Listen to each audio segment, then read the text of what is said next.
السلام علیکم ورحمۃ اللہ وبرکاتہ۔ بسم اللہ الرحمن الرحیم۔ امام بخاری ریسرچ اکیڈمی علی گڑھ سے شائع ہونے والے ہفت روزہ الجمعہ میگزین 20 جمادی الاخری 1447 ہجری مطابق 12 دسمبر 2025 کے مضامین کی آڈیو ریکارڈنگ پیش خدمت ہے۔ پہلا مضمون ہے فکر و نظر، اردو کی حفاظت کے لیے، محمد فرید حبیب ندوی۔ اردو ہم سب کی مشترک زبان ہے، اس میں کوئی شک نہیں کہ وہ مسلمانوں کی مذہبی یا خاص زبان نہیں ہے، لیکن یہ بات بھی شک سے بالا تر ہے کہ مسلمانوں کی تہذیبی وراثت عربی کے بعد سب سے زیادہ اردو ہی کے دامن میں محفوظ ہے۔ بالخصوص بر صغیر کے مسلمانوں کے لیے اپنے مذہب سے واقف ہونے کا سب سے بڑا ذریعہ یہی اردو ہے۔ اس لیے اگر وہ اردو کی حفاظت کی کوشش نہیں کریں گے تو اور کون کرے گا؟ اردو کی حفاظت کے لیے کی جانے والی کوئی بھی کوشش اگر صحیح نیت و جذبے کے ساتھ کی جائے تو اپنے اندر بڑا اجر رکھتی ہے۔ اس لیے یہ کوئی دنیاوی عمل نہیں بلکہ ایک دینی عمل ہے جو اپنے اندر عبادت کا پہلو رکھتا ہے۔ صورتحال یہ ہے کہ ہمارے گھروں سے اردو ختم ہوتی جا رہی ہے۔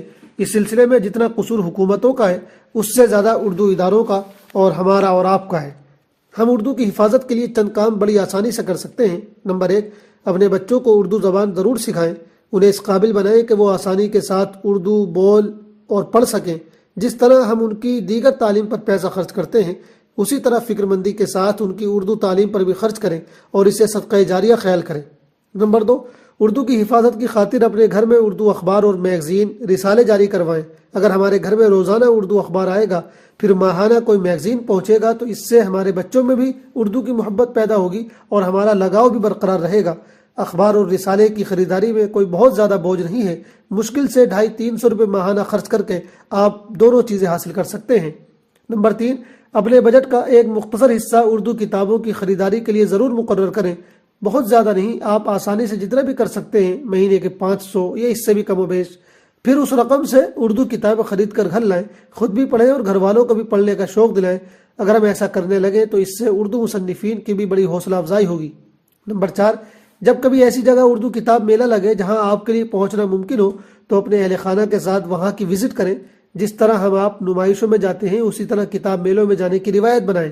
نمبر 5، گھر کے ایک حصے میں لائبریری بنائیں یا کم از کم بک شیلف ہی رکھ لیں جہاں مختلف زبانوں کی کتابیں موجود ہوں۔ نمبر 6، لکھنے والوں نے بچوں کے لیے کہانیوں کی بڑی اچھی اور عمدہ کتابیں تیار کر دی ہیں۔ ہمیں چاہیے کہ بچوں میں ایسی کتابوں کا شوق پیدا کریں اور جس طرح ہم انہیں کھلونے دلواتے ہیں اسی طرح کتابیں دلوائیں۔ نمبر 7، اپنے گھروں میں صبح یا شام کے وقت کسی کتاب کی تعلیم کا نظام بنائیں۔ قرآن کی تفسیر یا حدیث کی کسی کتاب کی تعلیم کریں۔ نظام یہ ہو کہ گھر کا ہر فرد باری باری سے پڑھ کر سنائے۔ نمبر 8، اس حوالے سے مکتب کے اساتذہ کی ذمہ داری بھی بڑی اہم ہے۔ وہ جس طرح بچوں کو قرآن کی تعلیم دیتے ہیں اسی طرح ان کی پوری کوشش ہونی چاہیے کہ کوئی بچہ اردو سے ناواقف نہ رہ جائے۔ یہ چند کام ہیں، اگر ہم ان پر توجہ دے لیں تو امید کی جا سکتی ہے کہ اردو کا ماحول برقرار رہے گا اور وہ ہماری نسلوں تک زندہ زبان کی طرح منتقل ہوگی انشاءاللہ۔ دوسرا مضمون ہے فکر آخرت، عارضی سفر سے دائمی منزل تک، محمد خالد ضیاء صدیقی ندوی۔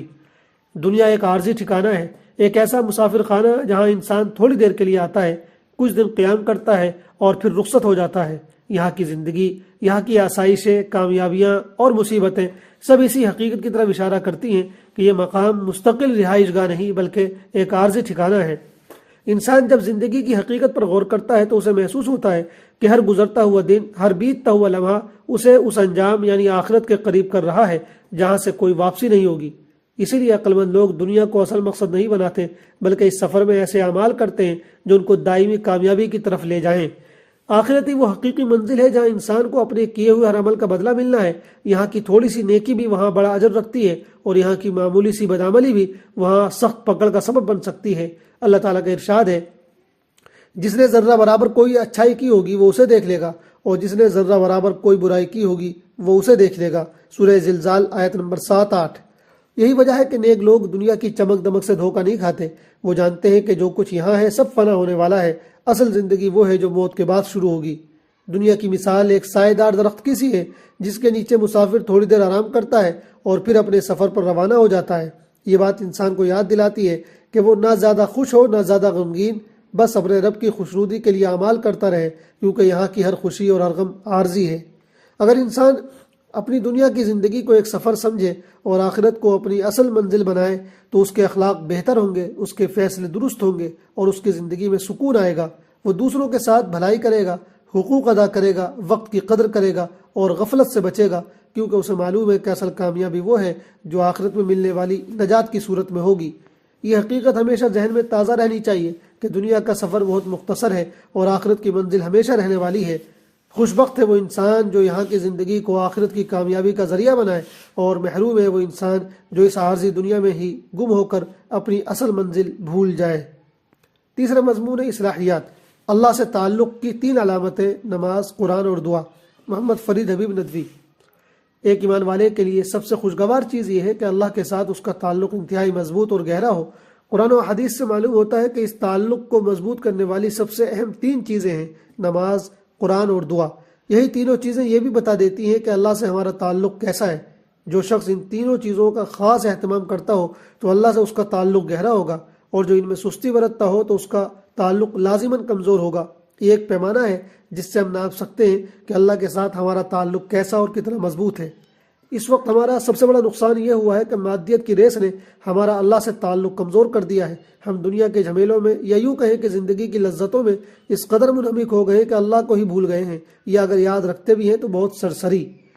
اس مادیت نے نماز، تلاوت اور دعا، تینوں چیزوں کا شوق اور سرور ہم سے چھین لیا ہے۔ نماز تو خیر ہم پڑھ لیتے ہیں، جیسی پڑھتے ہیں وہ ہم سب جانتے ہیں، لیکن تلاوت اور دعا کے سرور سے ہم محروم ہی ہو چکے ہیں۔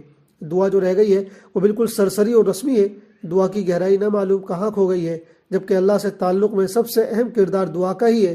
نماز کو اسی لیے سب سے اہم عبادت مانا گیا ہے کیونکہ اس میں تلاوت بھی ہے اور دعا بھی۔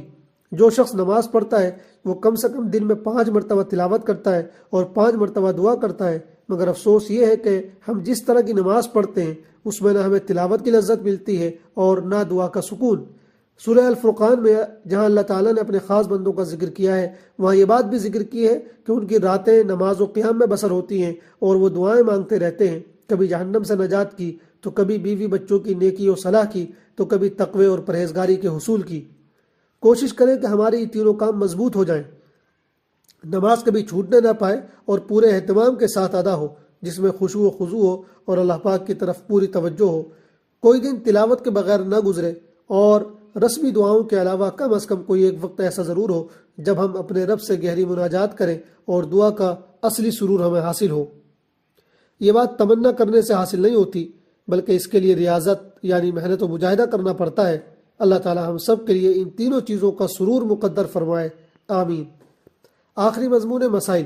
سوال: عورت کے لیے خوشبو لگانا کیسا ہے؟ جواب: فی نفسی عورت کا خوشبو لگانا جائز ہے، لیکن حدیث شریف میں عورت کے لیے ایسی خوشبو لگانے کا حکم ہے جس کی مہک کم ہو اور اس میں رنگ غالب ہو، لہذا عورت کے لیے بھڑکدار خوشبو لگانا اور ایسی خوشبو لگا کر گھر سے باہر نکلنا جائز نہیں۔